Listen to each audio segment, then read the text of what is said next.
437, the 23rd Psalm.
For our next song po, please turn our hymnal on hymn number 389.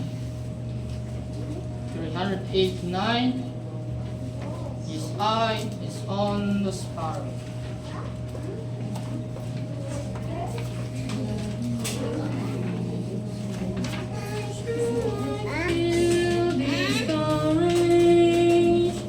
Number 389. His eye is on the sparrow. Why should I feel discouraged? First song, now sing.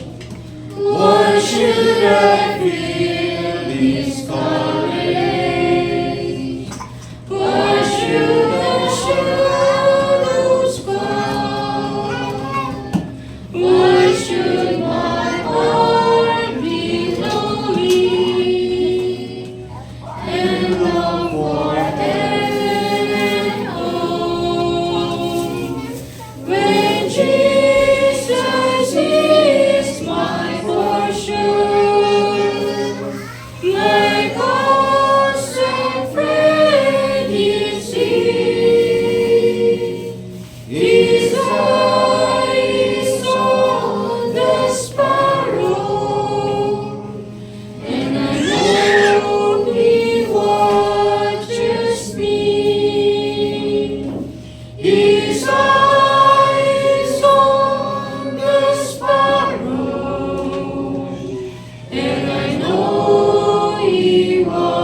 me. Let not your heart be troubled. His tender words I hear, and resting on His goodness, I lose my thousand fears. The wide path He leadeth, but once and I may see. His eyes on the sparrow, and I know He watches me. His eyes on the sparrow, and I know He watches me. I sing because I'm happy and happy. I sing because I'm free. For His eyes on the sparrow, and I know He watches me. Whenever I am tempted,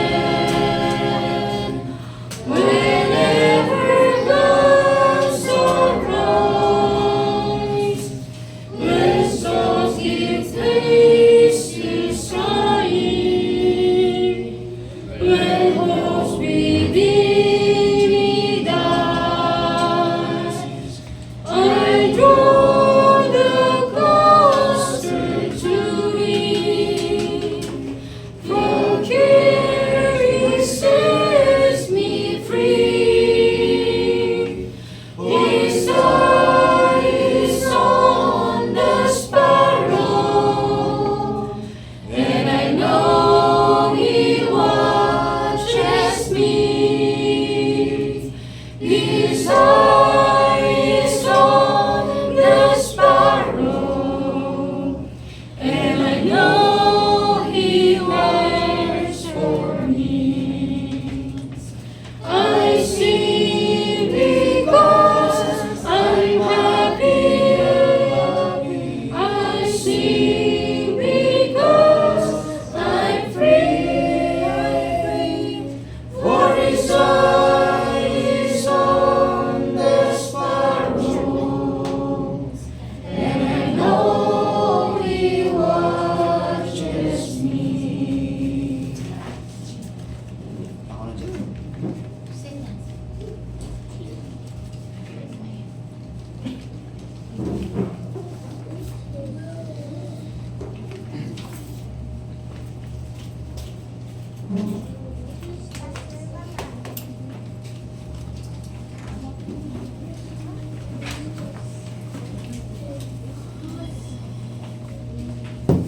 Okay, good morning mga kapatid.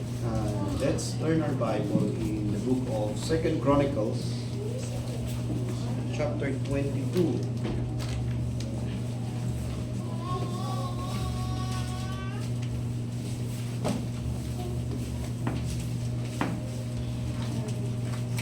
Second Chronicles, chapter 22.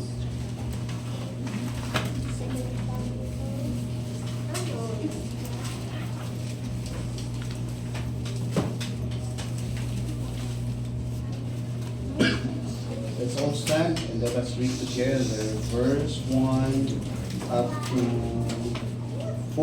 Verse 1 to 4. Let's all stand. Let's read these verses together.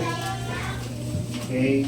2 Chronicles 22 verse 1 to 4. Okay, verse 1. Diyan na po kayo. Okay, ready, go.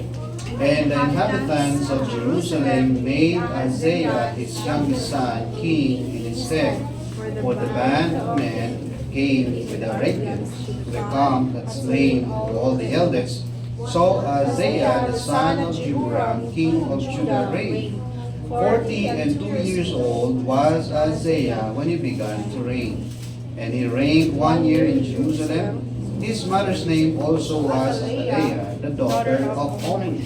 He also walked in the ways of Ahab, for his mother was his counselor to do wickedly.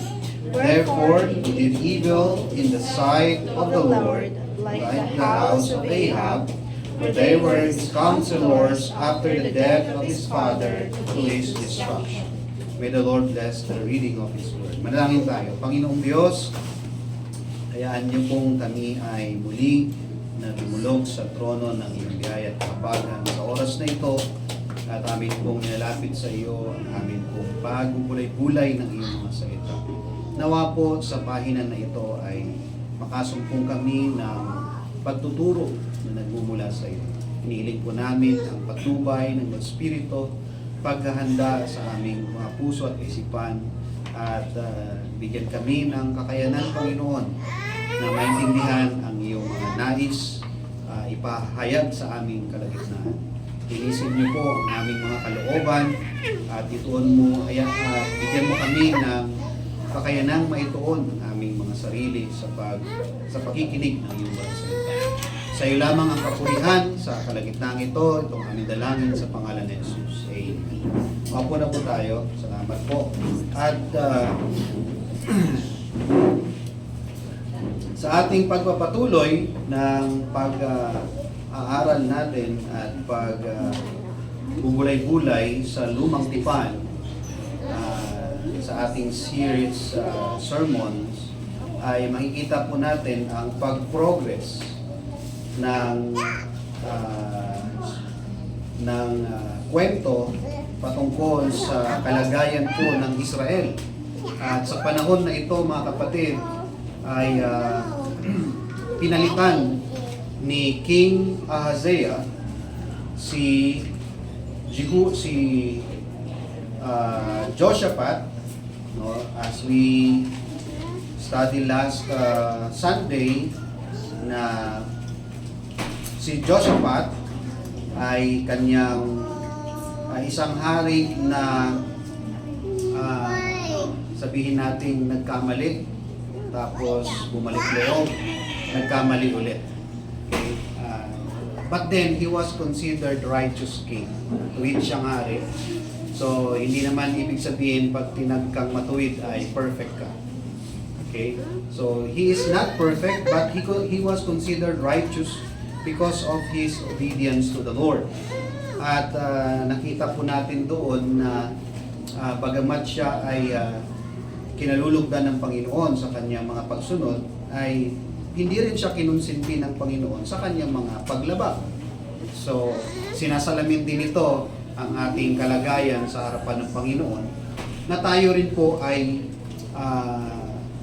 maaaring makagawa ng mga kasalanan sa harapan ng Panginoon. Bagamat tayo ay tinuring na matuwid, diba? Tinuturing tayo matuwid dahil sa Panginoon Kristo, makakagawa tayo ng mali, pero may pag-asa naman tayong magsisi, at bagamat tayo mga anak, ay may kaukulang kaparusahan pa rin. Now, sa pagpapatuloy nito, mga kapatid, ay sa 21, nilaktawan natin yung 21 kasi ang 21, mga kapatid, ay shinare ko last Wednesday sa prayer meeting.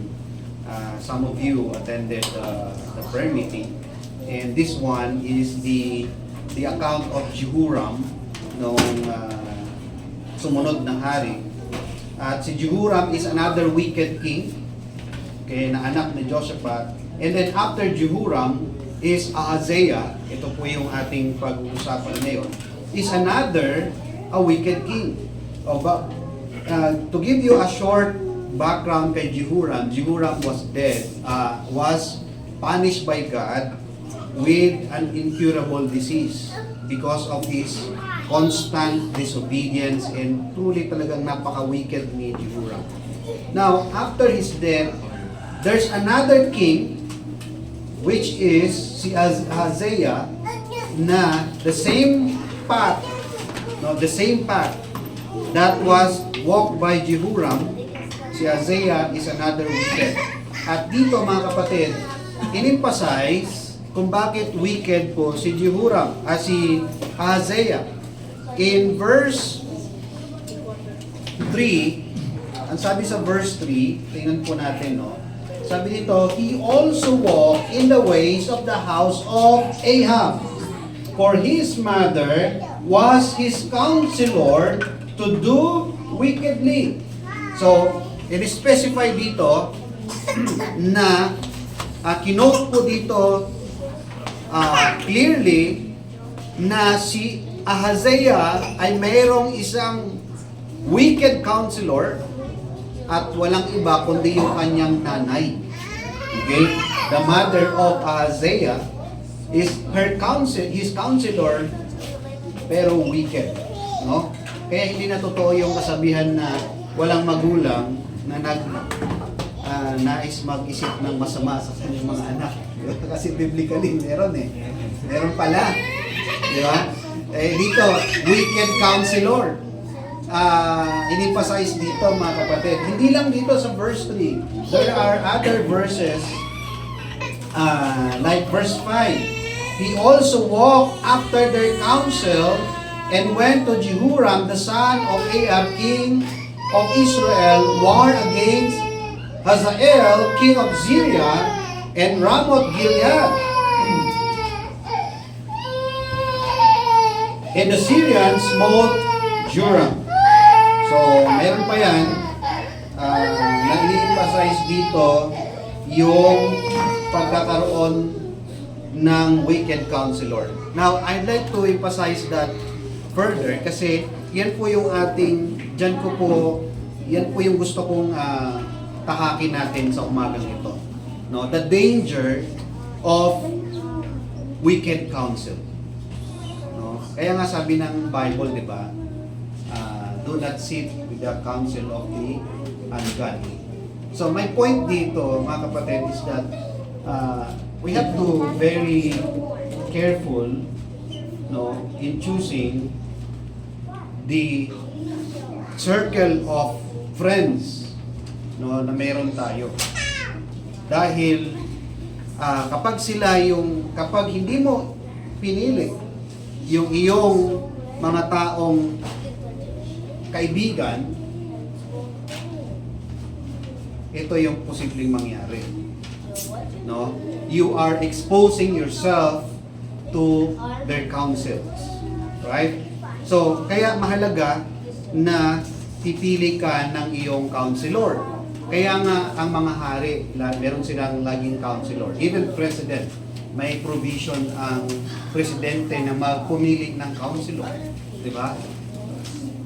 So, kaya kung ano yung outcome ng gobyerno natin ngayon, may participation yung mga counselor dyan. Di ba? Now, as you can see, King Jehoram died under God's judgment. Right? And his youngest son Ahaziah became king, and his father married Athaliah. No, itong in-specify dito si Athaliah is bringing the corrupt influence of Ahab's household into Judah.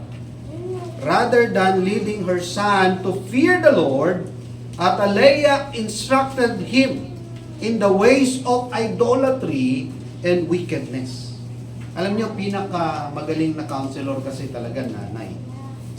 Kasi sila yung nagpalaki, sila yung nag-alaga, sila yung talagang first hand na may touch sa anak, di ba? At kung may pakikinggan yung anak, primarily talaga nanay. Ang problema lang dito mga kapatid, yung nanay ni Ahaziah ay isang idolater. No? So the result was a reign that lasted only 1 year and ended in judgment. Now mga kapatid, the wicked counsel, no, point 1 mga kapatid, the wicked counsel corrupts your walk. Kaya the Bible is giving us a warning and emphasize to choose whose counsels or friends or company we should have. Di ba? In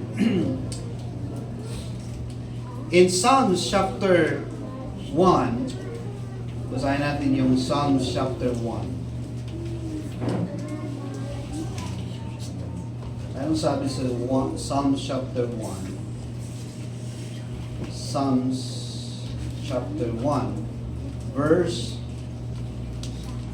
1. Blessed is the man that walketh not in the counsels of the ungodly, nor standeth in the way of sinners, nor sitteth in the seat of the scornful. How to be blessed? No? Who walk not in the counsels of the ungodly, nor standeth in the way of sinner, nor seated in the seat of the scornful. So hindi sinabing, blessed is the man that has a lot of money. Blessed is the man na mayroong magandang position, magandang trabaho, malaking sweldo, walang utang. Tama? Hindi yun ang pagiging blessed.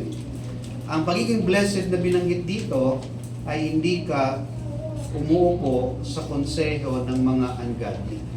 So, first thing na dapat nating i-apply agad sa buhay po natin, i-evaluate natin yung mga tao na sa paligid natin.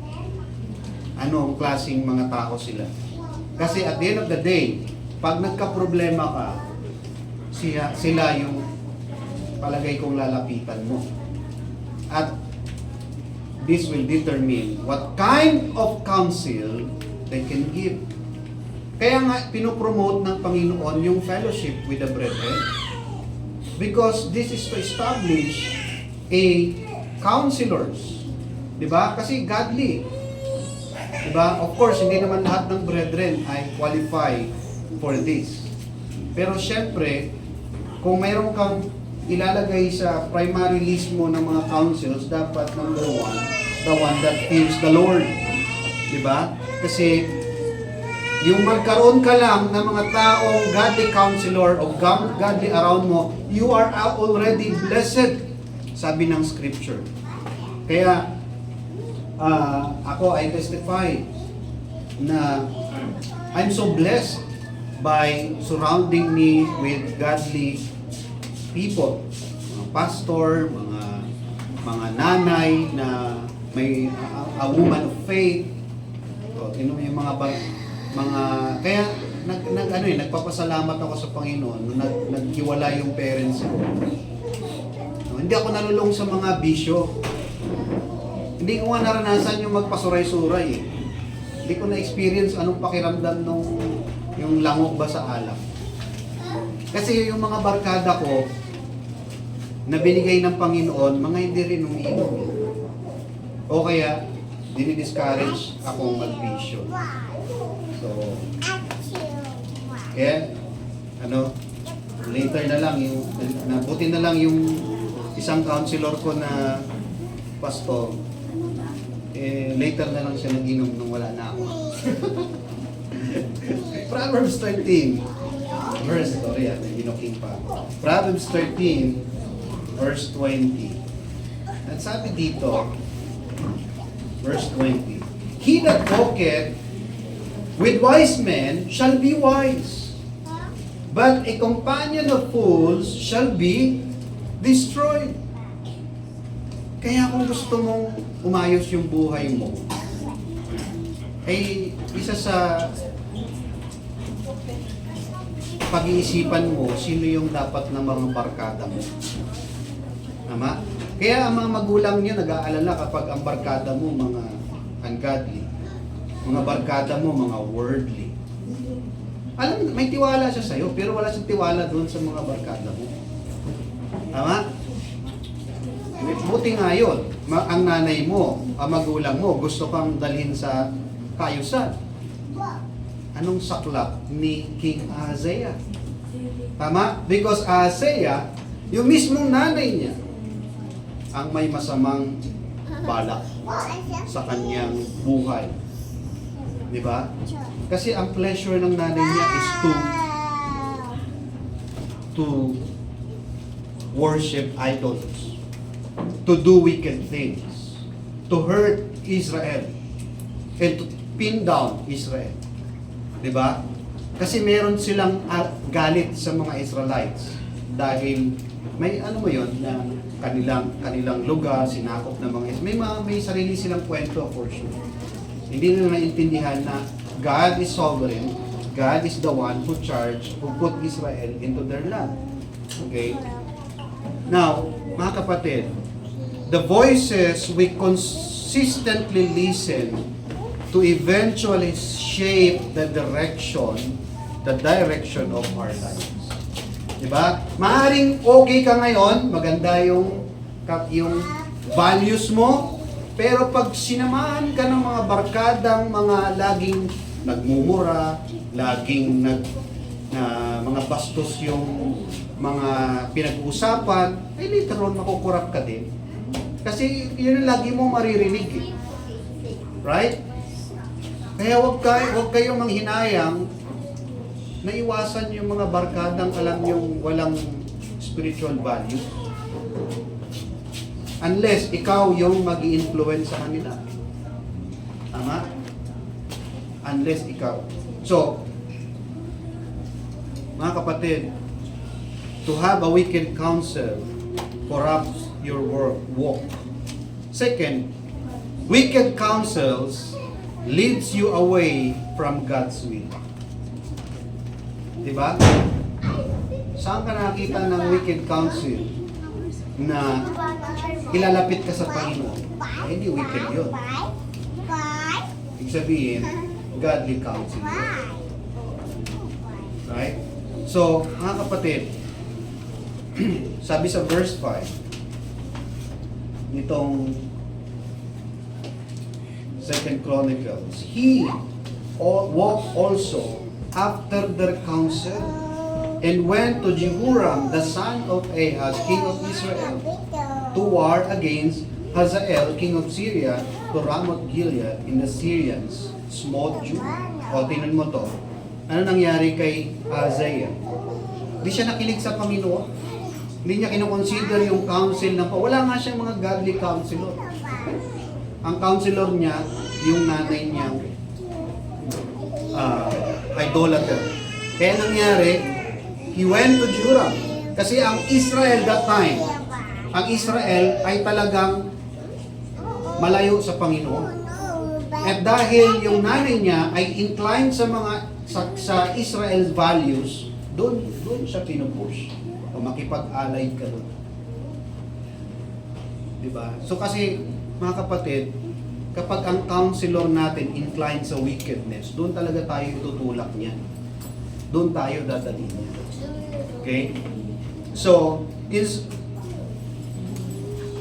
let's open Proverbs chapter 14. Proverbs 14, verse 12. There is a way that seemeth right unto a man, but the end thereof are the ways of death. Kaya, kailangan po nating maging wise sa pagpili ng ating mga barkada at counselor. Kasi kapag yan ay walang spiritual values, so therefore, human or purely man's wisdom ang iiral po dyan. Makikita mo naman kung paano magpayo yung mga ungodly. Magtiwala ka sa sarili mo, kaya mo yan. Diba? Minsan parang magandang pakiramdam yun Magtiwala ka sa sarili mo, kaya mo yan. Sometimes it boosts our confidence, di ba? Tinuturo yun sa mga mahina yung kumpiyansa Sige, kaya ko to. Pero ang godly counsel, mga kapatid, no, magtiwala ka sa Panginoon na kaya mong gawin ito. Di ba sabi ni Paul, I can do all things. Hindi siya nagtapos doon. I can do all things. Hindi siya nagtapos doon. Through Christ who strengthens me.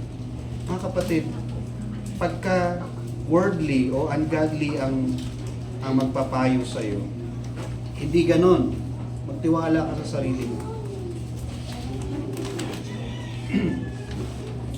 sabi dito, no? sabi dito, there's a way that seemeth right unto man, but the end thereof are the ways of death. Maaring maganda sa paningin natin, but to God, no, it's death. James chapter 3. James chapter 3, verses 15 to 17. Ang sabi ko dito. The wisdom, this wisdom, descendeth not from above, but is earthly, sensual, devilish. For where envy and strife is, there is confusion and every evil work. But the wisdom that is from above is first pure, then peaceable, gentle, and easy to be entreated, full of mercy and good fruits, without partiality, without hypocrisy. So, masisense mo kapag ka-wisdom na galing sa Panginoon, ang sinasabi doon, easily to be entreated. Alam mo yung parang smooth siya. Okay? Peaceable. At walang partiality and hypocrisy. That's the wisdom from above. Kaya kung may nagtuturo sa'yo, nagpapayo sa'yo, tapos contradicting sa mga bagay nito, you have to sense it. Baka hindi galing sa Panginoon yan. Diba? Another verse, Romans chapter 12. Romans chapter 12, verse 2. Sabi dyan, and be not conformed to this world, but be ye transformed by the renewing of your mind, that ye may prove what is that good and acceptable and perfect will of God. Mga kapatid, yung salitang conform to this world, that is implying that someone is convincing you, someone is giving you the advice to buy worldly ideas and compromise your faith. Alam mo yun, yung para bang ikaw yung ini-enlighten nila. Okay? Sabihin sa'yo, ano ba naman yung church nyo? Ano ba naman yung doctrine nyo? Ano ba naman yung faith nyo? No? Enjoy life. Di ba? Life is short. Enjoy life. Hanggat binata ka pa, mag-enjoy ka sa chicks. Di ba? Pag may asawa ka na, hindi ka na mag-i-enjoy sa chicks. Pero dami namang mga may asawa, chick boy pa rin. Pag sinabi mo, ba't dami dyan? May asawa naman, chick boy pa rin. Ay, hindi, nasa tao na yan. O yun pala eh. Nasa tao pala eh. Whether binata ka o may asawa, mag-i-enjoy yan. Di ba? Kasi worldly advices yan eh. The point is, establish mo na yung godly values mo ngayon pa lang. Hindi mo kailangang maghintay ng panahon kasi sabi ng Ecclesiastes, ngayon. Diba? Sa Ecclesiastes chapter 12, remember now thy Creator. Hindi bukas. No? Mga kapatid, godly counsels o wicked counsels leads you away from God's will. You cannot prove God's will. No? Kasi laging ang kanilang payo ay don't mind about the will of God. Mind your own self. Mind your enjoyment. Diba? Enjoyin mo yung sarili mo. Alam niyo mga kapatid, ang totoong enjoyment po ay na-enjoy mo ang Panginoon sa buhay mo. Diba? Yun talaga ang totoong enjoyment. Kasi pag in-enjoy mo lang yung sarili mo, it's not actually enjoyable. Kasi yung sarili natin, hindi naman nasasatisfy ito eh. Lagi itong mayroong hinahanap. Di ba? Madalas magsawa. Pero ngayon, parang ano kaya, nagsasawa na ako sa mahirap na buhay. Pag yumaman ka, magsasawa ka rin sa mayaman na buhay. Di ba? Lagi kang mayroong hinahanap na satisfaction. But if you are inclined with God, you will be satisfied in every situation. Sabi ni Paul, I know how to be abound, I know how to be abased. Di ba? Sabi niya, godliness with contentment is great. Okay? Mga kapatid, wrong counsels does not merely produce wrong choices, it can pull us away from God's purposes. Kaya, magpakatalino tayo pagdating sa mga ilalagay nating mga barkada, no? Mga kaibigan. Kaya nga blessed ka kapag may magulang kang godly, kapag may magulang kang nagtuturo sa iyo ng paglilingkod sa Panginoon. Okay? Another thing, wicked counsel ends in destruction. May kita rin natin yan in verse 20, verse 7. Sabi dito sa verse 7, and the destruction of Ahaziah was of God by coming to Joram. For when he was come, he went out with Jehoram against Jehu, the son of Nimshi, whom the Lord hath anointed to cut off the house of Ahab. Isipin mo ha, ang Panginoon mismo ang nagtalaga sa destruction niya ni King Ahaziah. Mga kapatid, may factor yung pagkakaroon natin ng mga wicked counselors. On the other hand, may factor din yung pagkakaroon natin ng mga godly counselors sa ating lilingkod sa Panginoon. And huwag nating maliitin at ibaliwala ang pagkakaroon ng mga wicked alliances among ourselves or within us. Okay?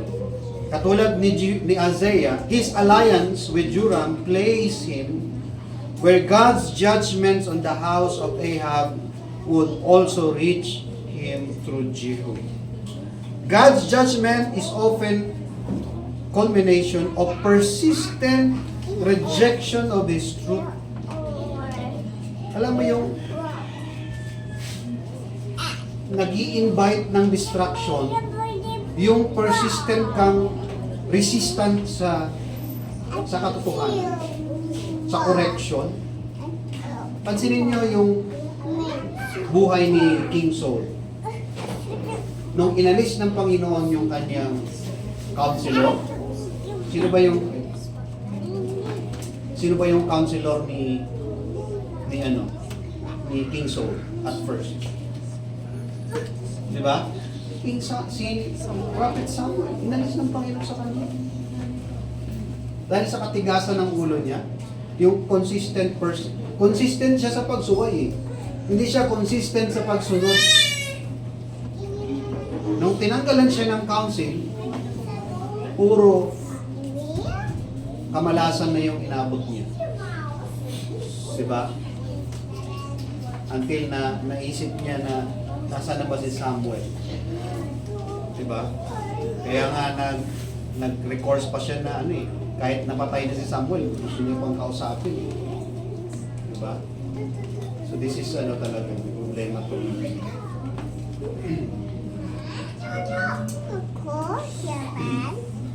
Wicked counsels end in destruction.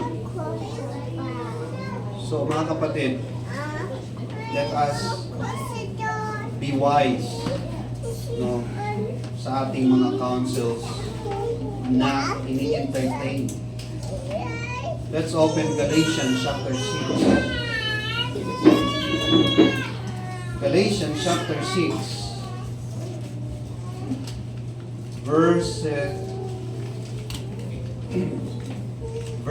7. Sabi dito, be not deceived, God is not mocked. For whatsoever a man soweth, that shall he also reap. For he that soweth his flesh shall of the flesh reap corruption, but he that soweth the Spirit shall of the Spirit reap everlasting.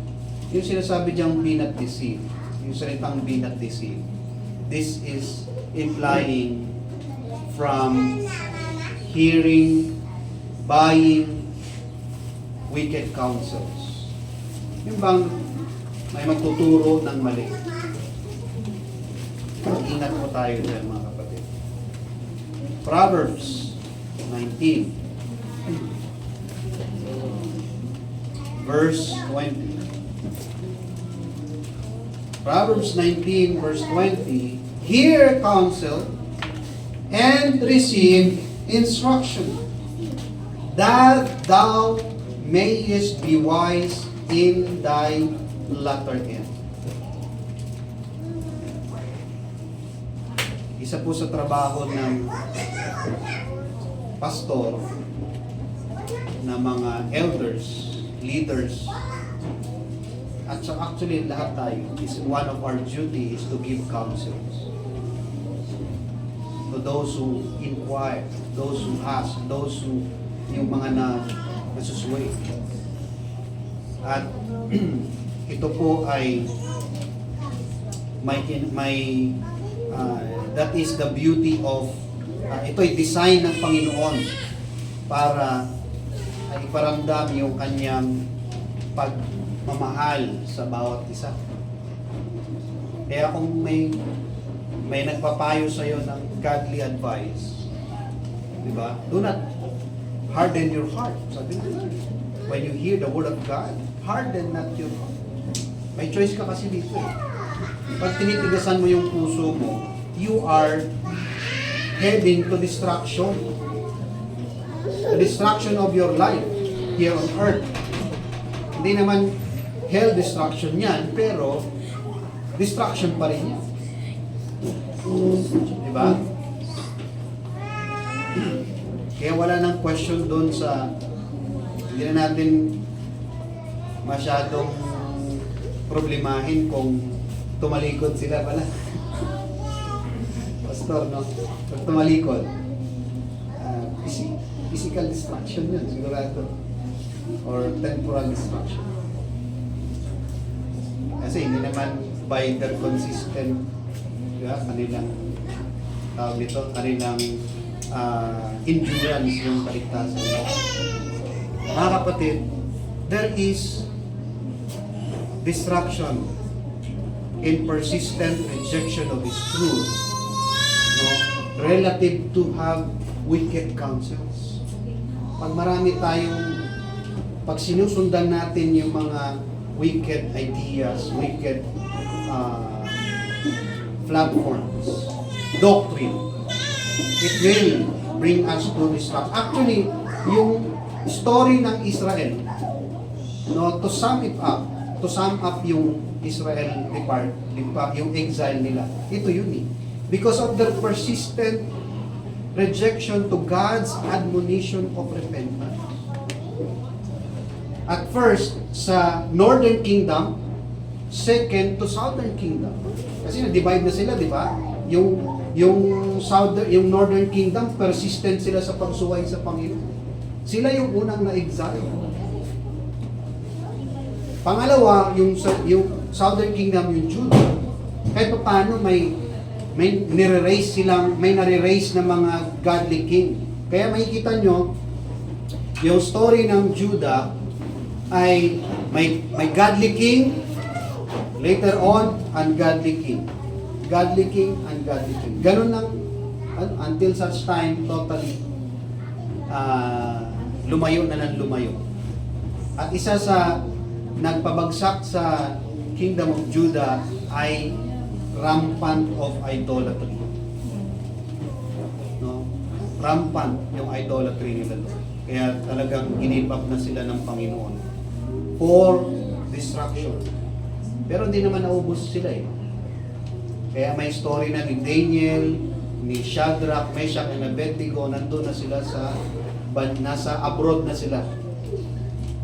Diba? Nasa abroad na sila na. Sa ibang bansa. Ng mga alipin sila doon. Now, those who continually reject godly counsel should not be surprised when they experience the consequences of sinful decisions. You know, Atalaya, no, she is a picture of corrupt influence. Diba? She even attempted to destroy the royal line of David after Isaiah's death. Actually, after ng 22, okay, after 22, ay sa 23 mga kapatid, next Sunday, Lord willing, makikita nyo na si Atalaya ay naghari siya sa Israel. So, a short period of time. Babae sa Judah pala, naghari siya. Kasi talagang may desire siya eh. At doon, sama na nangyari sa Israel, sa Judah. And to the point na gusto niyang burahin sa mapa o sa yung lahi ni David. Diba? Yet God preserved His covenant by protecting Joash. You know? Kaya yung interesting yung story ni Joash. So, next Sunday, Lord willing, yan ang ating i-meditate. The story of Joash. You know, human wickedness can never overthrow God's purposes. Yan naman yung makita natin dito. Na yung wickedness ng tao cannot overthrow God's plan, God's purpose. Dapat ma-establish tayo dun. Pag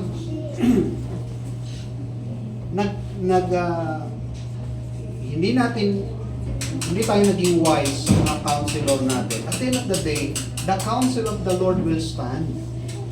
Yun pa rin ang mangyayari. We cannot change God's will by going away from Him. Diba? Kung titingnan natin sa New Testament, James said, this wisdom, binabanggit si James about earthly wisdom, the comparison, no? And wisdom from above. You know, godly counsel is, ganito yung characteristic niya. Number one, it's pure. Second, it's peaceable. Third, gentle. Pag sabing gentle, easily to be entreated. Diba? And full of mercy. Ganito yung counsel ng Panginoon eh. Tuturuan ka, i-encourage ka maging dalisay ang iyong puso. I-encourage ka magkaroon ng peace of mind. And maging gentle. Okay? And ano pa? Full of mercy. Ito yung mga characteristics ng wisdom or counsel ng Panginoon. Hindi boasting, hindi hypocrisy. Pero sa ungodly, it is earthly, selfish, confusing, and it produces evil works. Kaya, mag-ingat po tayo kasi ang mga ungodly counsels, hindi natin siya basta-basta nasisense na ungodly siya. Kasi it really connives or sabihin natin jives with our emotions. Parang iaano sa'yo na justifiable yung galit mo. Hindi mo kaya magpatawad. Justifiable ba siya? Tama lang yun. Yung bang hindi mo dapat patawarin, tama lang yun kasi saktan ka eh. Sa mga godly counsels, hindi po ganun. You should find way to forgive them. Diba? At yung titingnan mong example si Christ. Diba? Kaya ang sabi ni Christ, Father, forgive them, for they know not what they do. Ganon ang Father. Ibibigay sa'yo kung paano mo makikita yung pagpapatawad. Mga kapatid, choose counselors who fear God more than they fear people. Parents should disciple their children in the ways of the Lord to recognize the lasting influence they have. No, dapat i-disciple natin yung mga anak natin in the ways of the Lord. Alam niyo yung salitang disciple? It's not simply commanding. Hindi yung utusan mo lang. Pag sabing discipling is giving example, leading by example, no? Katulad ng ginawa ni Christ sa mga disciples. Ni-nurture niya, sinama niya. Diba? Yun ang disciples. Diba? Dini-disciple mo ba yung anak mo sa Panginoon? O ginagawa mo siyang anak o utusan na? Dapat maramdaman nila na in-nurture natin sila sa godly ways. Kasi mahirap kung hindi sila ma-establish sa salita ng Panginoon sa bahay.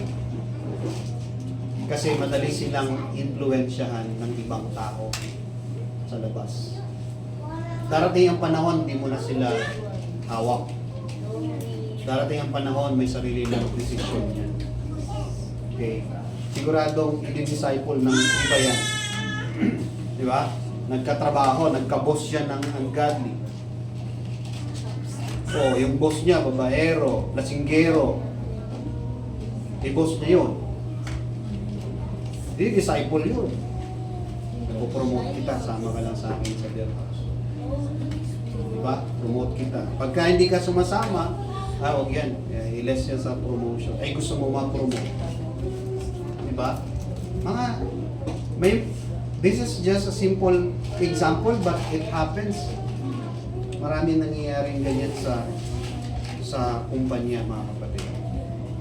So, kaya, duty talaga nating mga parents na turuan sila ng mga godly counsels o godly principles. Do not allow family ties, friendship, political alliances replace obedience to God's words. No? And last, evaluate every piece of advice through the authority of the Scripture. Okay? Evaluate natin yung ating mga tinuturo.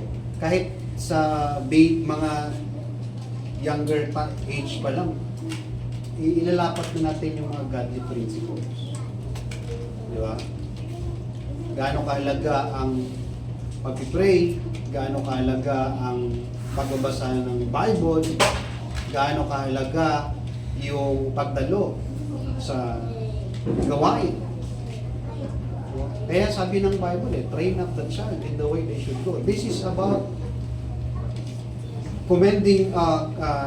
this about giving command to the parents to really establish and be a godly counsel to your children. Diba? So, Ahaziah's downfall began long before his death. It began with the counsel he accepted. Diba?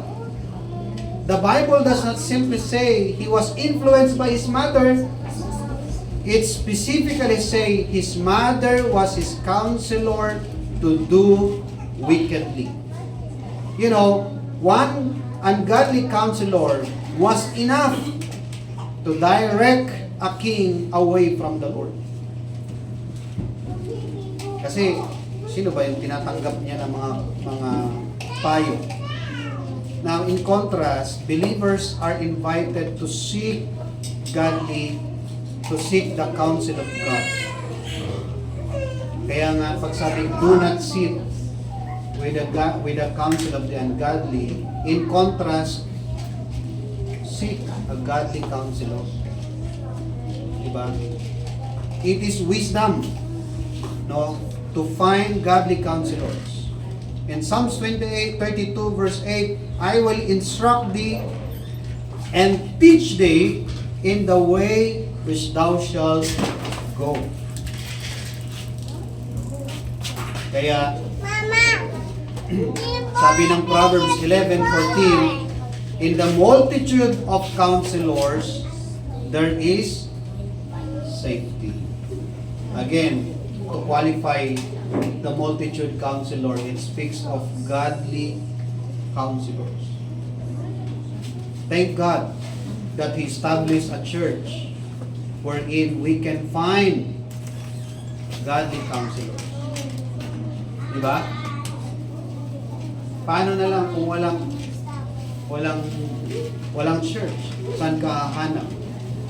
Diba? Mahirap. Pero, for sure, meron namang mga tinatalaga ang Panginoon. Now, the counsels you follow determines the path you walk. And the path you walk determines the legacy you leave. Therefore, seek the counsel of the Lord above every other voice. So, that's what we can do against godly counselors. No? Kung hindi mo kayang influensyahan sila, then stay away from them. Don't put them around you. Diba? Kung wala kang lakas, influensyahan yung mga ungodly or maging light sa kanila, then huwag mo isubo yung sarili mo doon. Okay? So, be wise. Sabi ng Bible, be wise, certain, and harmless as thou. Part ng pagiging wise is pumili ka ng mga tagapayong magpapalakas sa iyong pananampalataya, magtuturo sa iyo ng mga makadiyos na pamumuhay, no, prinsipyos at direksyon. So, huwag kang tumingin doon sa posisyon niya sa mundo na to. Didikitan ko siya kasi ganito, ganyan. Hindi yun ang basihan eh. Ang basihan dyan, kumusta ba siya? Anong effect? Ano ang ma-influence niya sa akin? Mas lalo ba akong lalapit sa Panginoon o mapapalayo ako? Diba? Kaya, again, pinapayo ko nga sa isa sa advice ko sa mga nahihirapan, itaboy yung kanilang mga worldly counselor, mga worldly friends, imbitahin nyo sa church. Yun na ang isang magandang paraan. Very godly and friendly way. Invite them sa church. Meron kang kaibigan na BI, ano yung BI? Sa'yo, yun yung lagi nag-invite sa'yo sa lahat ng mga worldly, dali mo sa church. Tapos, lagi mo imbitahin sa Bible study. Pastor, Bible study natin to. Lalayuan ka na yan pagka walang balak magbago. Pero kapag yan may piniling ng Panginoon yan, ay magiging gaganda yung alliance. Di ba? Yung dati mong ungodly counsel, magiging godly na yung ma-reinforce yung paligid mo. Diba? At the same time, matutuwa ka pa kasi ginamit ka ng Panginoon para ma-convert yung iba. Diba? So, yun na ang kasi na-experience ko yun eh. Yung mga ganun. Na may nang-influence sa akin. I-invite ko sa church. Next time, hindi na ako kinakausap eh. Wala akong problema. Hindi yung sama ng loob sa akin.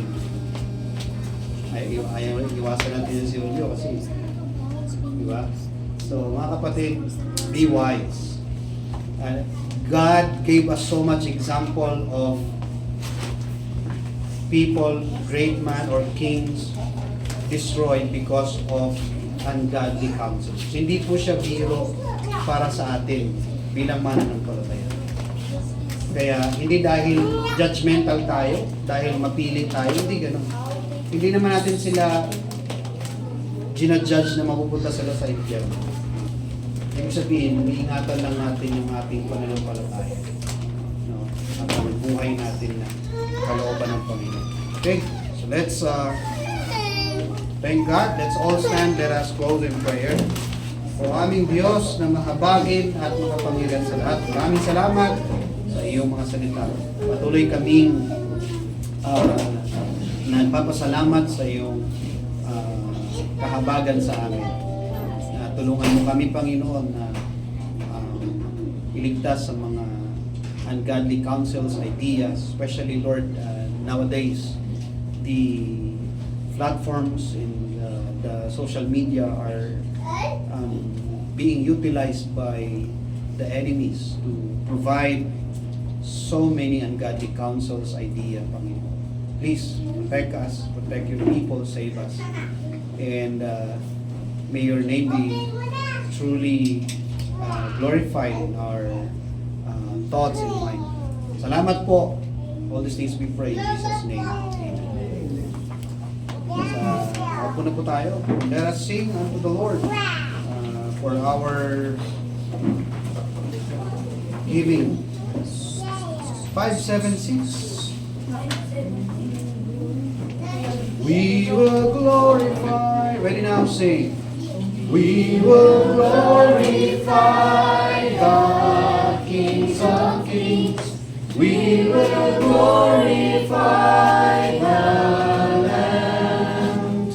We will glorify the Lord of Lords, who is the great I am. Lord Jehovah reigns in majesty. We will bow before His throne. We will worship Him in righteousness. We will worship Him alone. He is Lord of heaven, Lord of earth. He is Lord of all who live. He is Lord of all the universe. All praise to Him be. Hallelujah to the Kings of Kings. Hallelujah to the Lamb. Hallelujah to the Lord of Lords, who is the great I am. Amen. Praise God. Let's all stand. And I'd like to call Brother Jerry to close us in prayer. Also the offering.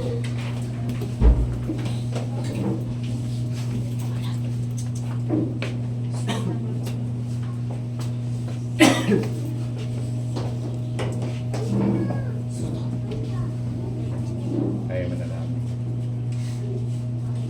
Dakilang Diyos na mga pangyayari sa lahat. Maraming salamat po, Panginoon, sa natapos ng pananambahan sa iyo, sa Espiritu at Lutuhan. Salamat po, Panginoon, sa iyong mga salita na pakinggan. Dalangin po namin, Panginoon, na pagpalain mo, Panginoon, ng mga salita na ito na maging gabay namin, Panginoon, sa buhay sa pang-araw-araw ng ayon sa iyong katulad. Salamat din po, Panginoon, sa iyong lingkod rin dito. Pagpalain mo, Panginoon, ng bawat isa na narito ngayon Ganon din, Panginoon, sa aming mga kapatiran na nasa online at sa aming mga kapatiran, Panginoon, na hindi nakapag-online at hindi nakapag-lalo, Panginoon. Dalangin ng Panginoon, i-extend mo, Panginoon, ang mercy sa kanila. Na patuloy mo lang talingapin, Panginoon, sa iyong pag-ibig.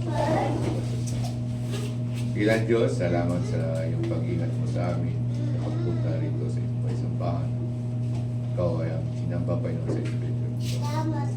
Pagpalain mo rin, Panginoon, ang mga kaloob namin dakilan, Diyos, na maging magamit, Panginoon, sa iyong dakilang gawain sa manunukol. Ilan Diyos, inabili na, Panginoon, ang mga buhay na natirapang gawain, natirapang oras sa maghapon, Panginoon. Patuloy mo daw kami tungatan sa bawat step. At itatid mo kami sa mga kakanan, naligtasan. Ilan Diyos, binabalik namin sa iyo lahat ng kapurihan, papasalamat sa dakilang Panginoon na kapagligtas. Dalangin din pa ito na aming kapuro. Patuloy mo palain. Ikaw ay madakilang Diyos. Padalangin, salamat. Pangalan ni Jesus namin sa pagligtas. Amen. Amen. Praise God Blessings from, praise Him, all creation, here below. Praise Him above the heavenly hosts.